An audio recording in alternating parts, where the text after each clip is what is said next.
the development and growth of the village of Forestville and its contributions to the Bristol community.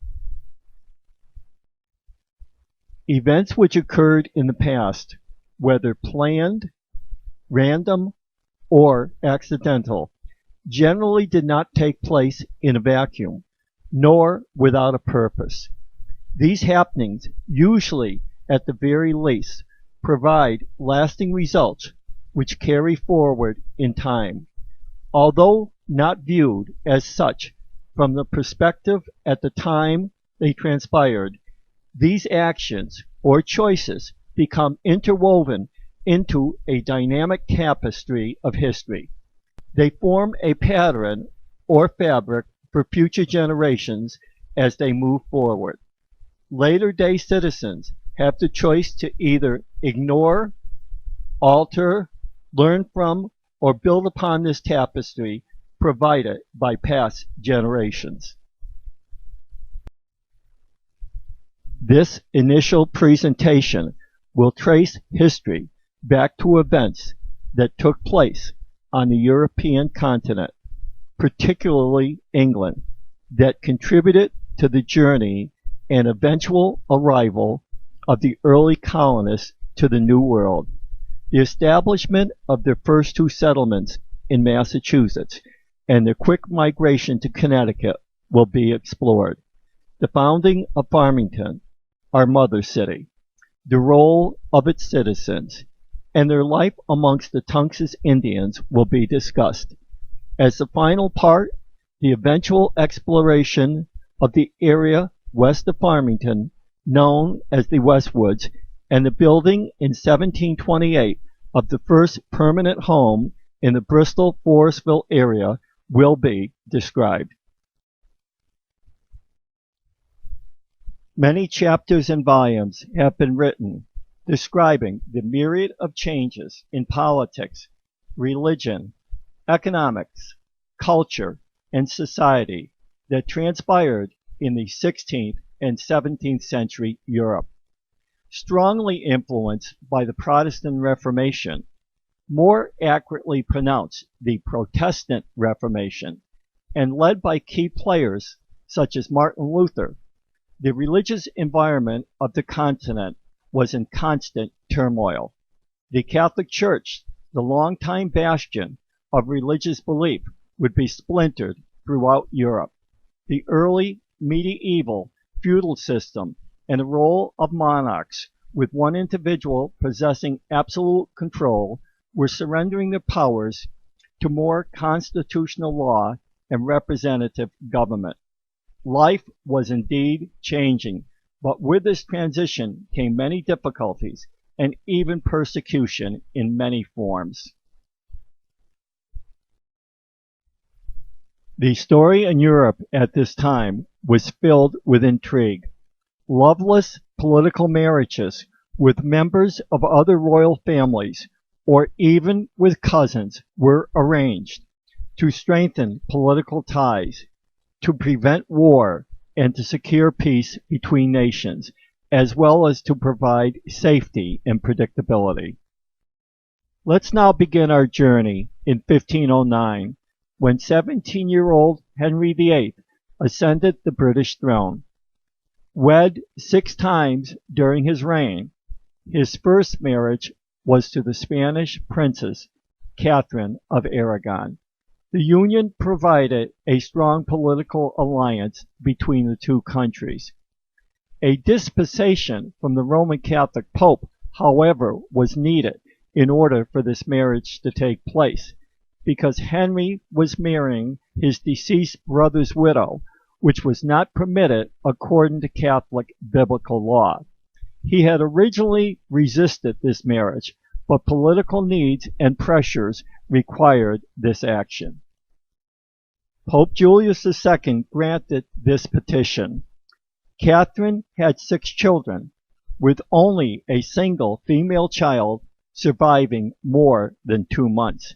Henry desired a male Tudor heir to the throne, which Catherine could not provide. Henry petitioned Pope Clement VII after being married to Catherine for 24 years, to annul his marriage, saying that he never should have been permitted to wed her because it violated church law. It would appear that Henry wanted his cake and eat it too. The original dispensation was valid if there was a male heir, but now it was invalid without one. The power of the papacy at that time was strongly controlled and diminished by powerful kings supported by their militaries. More of a cultural than religious leader, the Pope was subjected to and needed political alliances. Also, the rise and influence of the Lutheran faith, which was spreading throughout Europe, was a scenario that Clement greatly feared. He was not willing to make decisions that would serve to weaken his position. Catherine herself resisted the annulment, and her relatives in strong political positions, especially Charles V, King of Spain, who had a strong political alliance with the Pope, strongly encouraged him not to take such action. Henry was a devout Catholic and did not take the role of the Pope lightly. He did not want to publicly challenge his authority. He continued for 6 years by sending emissaries to the Pope to argue his case using interpretation of biblical and church law to support his petition. Pope Clement, considering his position and all the variables surrounding this request, countered Henry's interpretations and continued in his attempt not to render a decision. Catherine was banished from the castle and placed in exile in 1531. Early in 1532, an enactment by Parliament announced the royal supremacy of the king over the church, but no break with Rome was discussed. Henry secretly married Anne Boleyn in an unlawful ceremony in November of that year. At a private ceremony in January 1533, he again married her in an attempt to legalize the union. On May 23rd of that year, the Archbishop of Canterbury announced the marriage to Catherine null and void. 5 days later, he validated the ceremony of Henry and Anne. She was installed as Queen Consort several days later. Pope Clement VII in 1533 sent a papal bull to Henry indicating that Catherine was his legal wife and he was not legitimately married to Anne and he should abandon her. If he didn't accept these Catholic teachings, there was a strong possibility of his being excommunicated from the Catholic Church. 5 years later, using this communication, he was excommunicated by Pope Paul III. The Catholic Church recognized Catherine as his only legal wife. Henry's patience came to an end, however, in 1534, when he convinced Parliament to declare the Act of Supremacy, which designated him the supreme head on earth of a new national church known as the Church of England. Supported by Protestant advisors and the power granted to him, he was now able to officially issue his own divorce from Catherine, as well as to validate publicly his marriage to Anne, as well as legitimatizing the birth of his and Anne's daughter Elizabeth. Catherine died in exile on January 7, 1536, a situation that Henry and Anne rejoiced over. There was no longer a ghost looking over their shoulders. The Act of 1534 was a direct break from the Roman Catholic Church and the leadership of the Pope. This created a real schism with the Catholic Church and represented the beginning of a new era in English history, known as the English Reformation. Catholic monasteries were closed and sold, with the financial gains placed in the monarch's coffer. Although Henry introduced a limited number of Protestant teachings into the new church, he maintained much of the Catholic doctrine, rituals, ceremonies, and traditions. This was not pleasing nor totally acceptable to the English population, and would cause significant turmoil in the future, both in England and in the New World. The following September, 8 months after her marriage to Henry, Anne Boleyn delivered a female child, Elizabeth. Henry had suspected that she would provide him a male Tudor heir. She later miscarried a deformed male fetus. Henry perceived this as God's punishment for their relationship. Anne miscarried twice more before Henry VIII decided that she could not provide him the heir he desired. History records that she was accused of treason, adultery, and incest, but none of which was ever validated, except in Henry's court. It would appear again that he had a need to dispose of his wife. Their marriage was annulled after 3 years, and she was committed to the Tower of London and later beheaded. Henry, meanwhile, was in pursuit of his third wife, Jane Seymour, long before Anne's death. A succession of kings and queens with short tenures and varying religious beliefs followed Henry's death in 1547. The first was King Edward VI. He was followed by Queen Jane, who ruled only 9 days because of political intrigue. She was followed by Queen Mary I, and 1 year later, Queen Mary married King Philip. Queen Elizabeth I, the daughter of Henry, and Catherine of Aragon, ascended the British throne in 1558 and ruled until 1603. Queen Elizabeth I, the last of the Tudor line, was also known as Good Queen Bess and the Virgin Queen.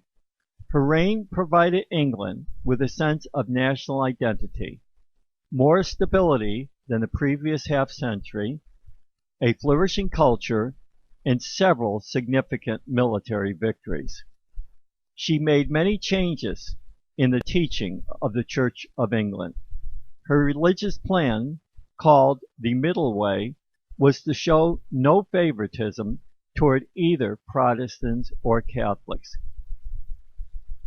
She went further than her father in attempting to have the Church of England appear more distinct from England's previous Catholic Church. Pope Pius V was totally unimpressed with her religious position, calling her the pretend Queen of England and servant of crime, because of what he perceived as persecution of his followers. In 1570, he excommunicated her from the Roman Catholic Church and made the statement that she was an illegitimate child. Although accomplishing much during her reign, the years of religious turmoil and groups that began to splinter from the Church of England were very obvious. Many English citizens felt the changes instituted by Elizabeth were not sufficient and wanted to return to a simple faith like that of the early Christians. Known as Puritans, they wanted to purify or reform the Church of England. They would eventually colonize one of the first 2 settlements in Massachusetts. A much more radical and uncompromising group of dissenters severely criticized the corruption of the Church of England. They felt the church was beyond reform and demanded a new and separate church where the congregation and its members were not controlled by church hierarchy. The members of the church would have greater authority to make their own decisions. These views were considered totally unacceptable and against the law in England. People who voiced these beliefs were harassed, fined, sent to prison, and could even be put to death at the whim of the established church leader.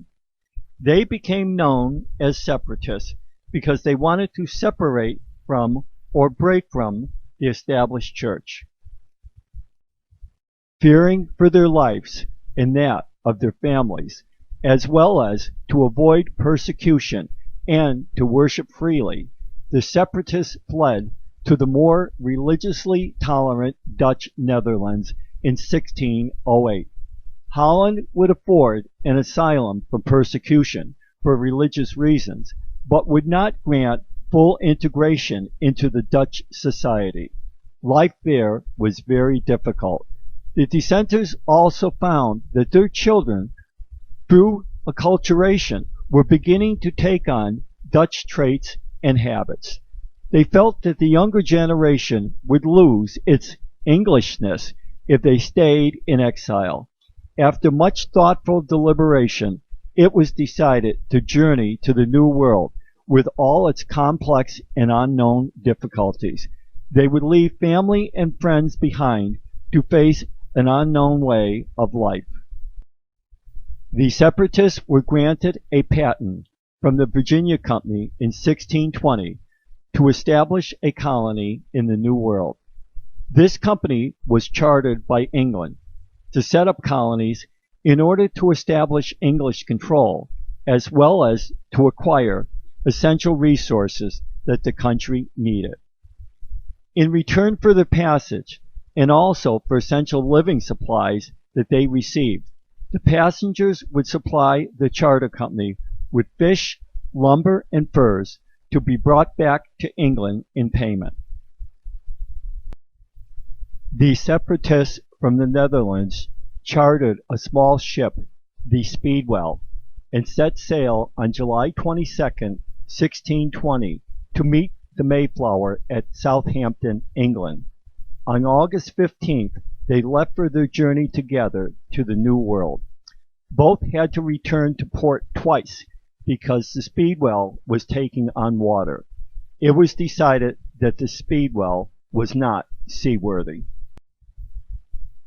Led by William Bradford, a group of 101 men, women, and children set out on September 16th on a tiny Mayflower.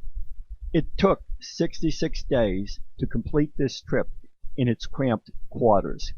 Virginia at the time extended to the Hudson River, with the Mayflower's original destination approximately where New York City is located today.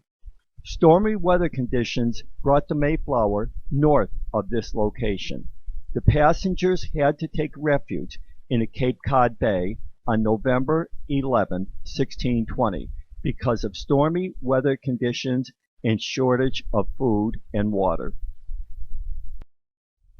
The Mayflower stayed for several months while the colonists built dwellings ashore. They named the settlement the Plymouth Colony, after the port from which they sailed. The area was occupied by the Wampanoag people, who had lived there for 10,000 years. Massasoit, the great chief, sent Squanto as an emissary and translator to the newly arrived white men. Squanto was an English-speaking native who years earlier had been kidnapped by English traders and taken back to England. He was able to escape and return to his homeland. In 1621, the Native Americans signed a treaty of mutual protection with the Plymouth Colony. This essentially provided long-term peace between the two parties.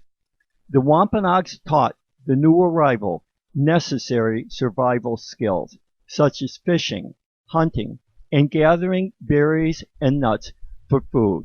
They also provided valuable insights into growing corn and the gathering of lumber for trading purposes with England.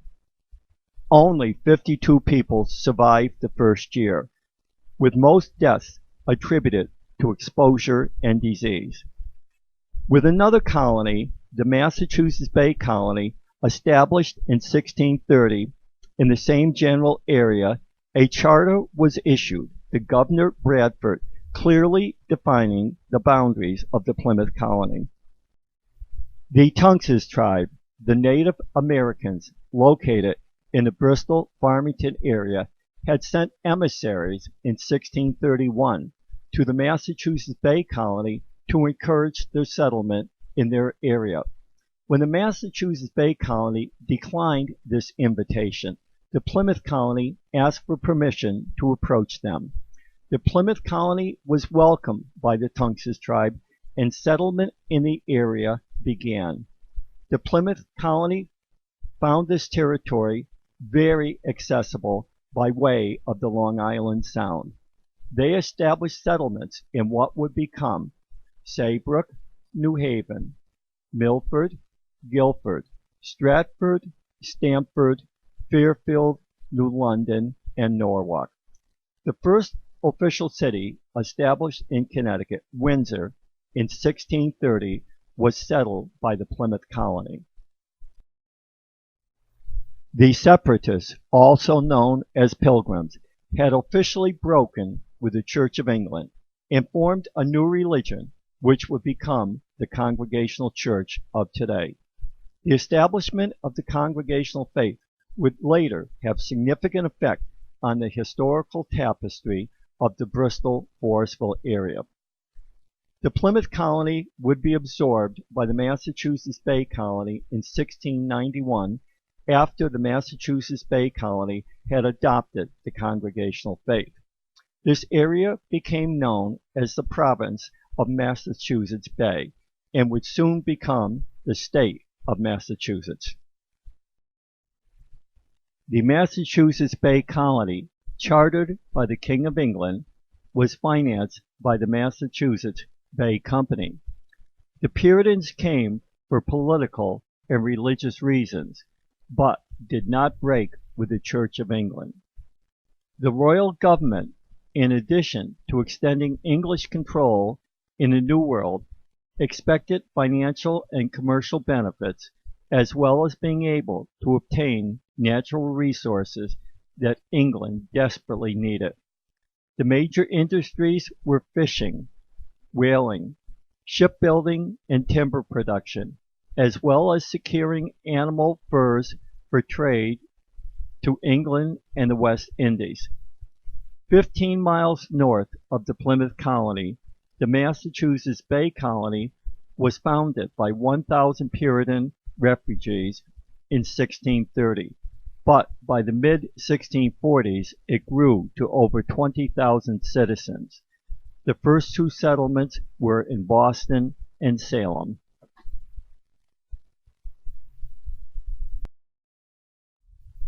The Bay Colony was a theocracy form of government, which means that religion and government functioned together. A governor was elected for the colony, but only declared church members were permitted to vote. Divergence of religious beliefs or tolerance were not permitted. The English government was becoming more restrictive and aggressive. This, combined with the colonists' dislike for the ruling party in England, caused them to be suspicious of English control. The Charter of Massachusetts Bay Colony was annulled in 1684 when England was attempting to bring the colonies more closely under English control.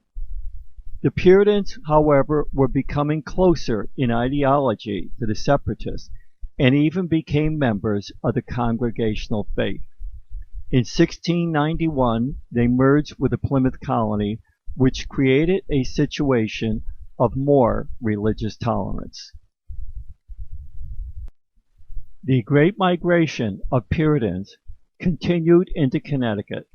The Reverend Thomas Hooker, in 1636, 6 years after the founding of the Massachusetts Bay Colony, made a difficult overland journey with 100 Puritans from the colony and established a settlement on the west bank of the Connecticut River.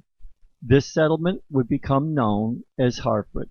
These colonists were looking for more extensive farmland and also areas next to the river that would provide transportation, water for irrigation, fishing opportunities, and an area in which to trap animals for fur trading.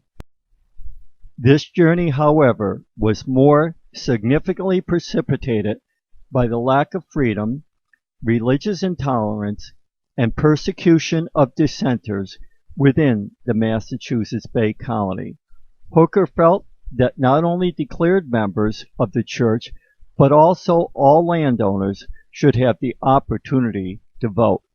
Thomas Hooker has become known as the founder of Connecticut and the father of American democracy. His inspirational sermons inspired the writing of the Fundamental Orders of Connecticut, adopted on January 24, 1639. This was the first written constitution in America, extending the rights of citizens and limiting the role of the government. It has become the framework of the Connecticut Constitution, as well as being credited with establishing the democratic principles that form the Constitution of the United States. The settlers in Hartford soon realized that there was insufficient farmland along the banks of the Connecticut River. They began to travel the river's tributaries and in 1640 arrived at the great bend of the Farmington River at its junction with the Pequawback River. They developed a settlement on the east bank, while the Native American Indians, the Tunxis tribe, resided across the river on the west bank. This tribe was comprised of only 100 to 150 members in 1640. A smallpox epidemic in 1634, most likely brought in by the English, decimated them and other Indian tribes. The leaders of the tribe granted permission to settle and to also farm the rich soil of the Farmington River floodplain. Both groups coexisted peaceably for many years. The Tunxis tribe's name translates as bend in the river, obviously named for the location of their village. They were members of the Eastern Algonquin Indian Nation and indigenous to Connecticut. They were known as river Indians and were mainly fish eaters. Peaceful in nature, they were not interested in warfare. Their industry was based on the necessity of life, mainly hunting and fishing. They worked daily on their own survival needs, with the men making arrow and spearheads used for fishing and hunting. They also fashioned utensils from stone available in the territory west of their village. The little farming that took place was completed by the women of the tribe. The territory west of the Tunxis camp, known as the Westwoods, included present-day Forestville, Bristol, Burlington, Terryville, and Wolcott, and extended as far as Mattituck, the present-day Waterbury. Its vast wilderness, remote, uncharted, and uninhabited, provided the abundance of wildlife and fishing opportunities that the Tunxis tribe required. This area became known as their happy hunting grounds. Hunting rights were assigned by the chief with the consent of tribe members. Private holdings, known as reserves, were issued, and trespassing on another member's area was looked upon with strong disfavor. Encroachment by the white man was not appropriate, and at times became a source of conflict, especially since his superior weapons could kill significant wildlife, the necessity of life for the Tunxis Indians. Temporary camps were set up in these areas, but the hunter was constantly on the move in search of hunting opportunities. An area on South Mountain, known as Indian Heaven, became a favorite hunting spot. This location is now part of the Indian Rock Nature Preserve. The Westwood area remained unspoiled wilderness for nearly a century after the founding of Farmington in 1640 because both the colonists and Native Americans felt it was too rocky and hilly for farming and too inhospitable for establishing dwellings. The Tunxis tribe was very small and peaceful, but felt a constant challenge from the Mohegans to the west and the Pequots to the east. Both were fierce, violent, and marauding, and would invade other Indian territories to extend their power. The Tunxis Indians, unable to defend themselves, had invited the colonists to settle in their territory so that they could serve as allies with their larger numbers and superior weapons. At the time of attack, the women and children would place themselves under the white man's protection. This worked out well, with the Pequot tribe being nearly annihilated by the English settlers. In return for the protection, they permitted the settlers in 1640 to farm their land and live amongst them. This was oftentimes an uneasy relationship, with the Tunxis tribe subjected to manipulation by the colonists because of the need for protection. They were slowly being drawn into the English culture and eventually ceded lumbering, fishing, and hunting privileges. They were generally led by weak leadership and compromised unwittingly or easily. In 1650, a treaty of friendship and consent was enacted between the Native Americans and the colonists. This really was the official gifting of their land to the English. Another treaty, the Hartford Treaty of 1673, divided the land of the defeated Pequots, defined the colonial borders of New Netherlands, and adjusted the borders of Massachusetts and New York. This permitted the framing officially of the borders of Farmington, which was made easy because the Tunxis Indians no longer owned this territory.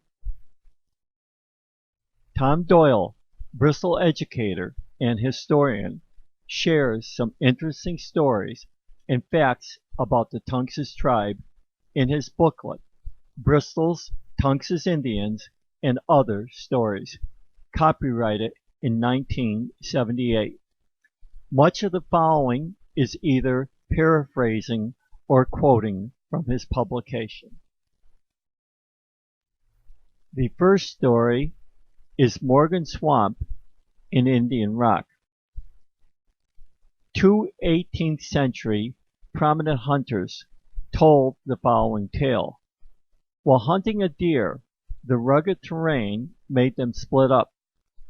Captain Gaylord discovered Indian Morgan aiming his arrow at Mr. Ives, who himself was pointing his musket at a deer. Morgan was shot dead by Mr. Gaylord and buried in a nearby swamp, which was called Morgan Swamp, which was later called Cedar Swamp, and when made into a man-made lake, Cedar Lake. A large balancing rock across the street called Indian Rock marks the spot.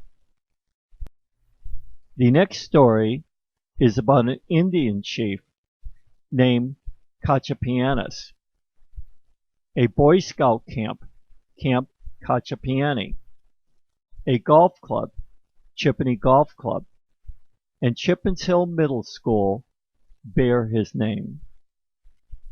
The tale goes as follows. He collected apples in a sack on his hill, and toiled many days to take them to Farmington on his back, to be pressed into cider. He laboriously rolled his cider barrel back from Farmington up the steep hill. After all of his toils, he became very thirsty, and quickly killed the keg of fermented cider that night. His brave never saw any of it. The fourth story is about John A. Compound, the anglicized version of this Indian chief's name, which appeared in many forms throughout history. He was the owner of Compound Pond, later Compound Lake, presently Lake Compounds. One famous legend is that he had too much hard cider to drink, and made a wager with one of his braves that he could swim across the lake with a succotash kettle hitched to his head.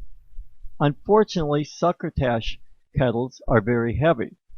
The story is that he drowned in a lake that evening. Whether these tales are truly historic in nature or more like folklore, they do reinforce the idea that the Tunxis tribe, having lived in this area, has had a lasting effect. Let's look at a few other Tunxis Indians' contributions. Two Indians that lived in Forestville were given names by the English. The first is Poland. Poland Brook bears his name, and this has now become the Pequabic River. The second was Bohemia. A street in Plainville, just over the Forestville town line, is named Bohemia Street. Let's look at a few other places that bear Tunxis Indian names. Fall Mountain was a Tunxis Indian. The Tunxis River is now the Farmington River. The Pequabic River, an Indian name, means Stony River. And there is the Tunxis Country Club and Golf Course, the Tunxis Community College, and Tunxis Road in Bristol. There are many other places that bear names related to the Tunxis Indians having lived in this area. The town of Farmington received an official charter of incorporation in 1645 from the State General Assembly and was granted land by this group, the borders of which were loosely defined. Three classes of people made up Farmington's society. The first were the proprietors. They were the top level of citizens, the wealthy, the head of households, and most often original settlers within the town. They did not want members of lower classes to share in land granted to Farmington. The second group were the freemen. These were settlers who bought or were granted land and were qualified to vote, but could not share in the undivided land. The last group were the inhabitants.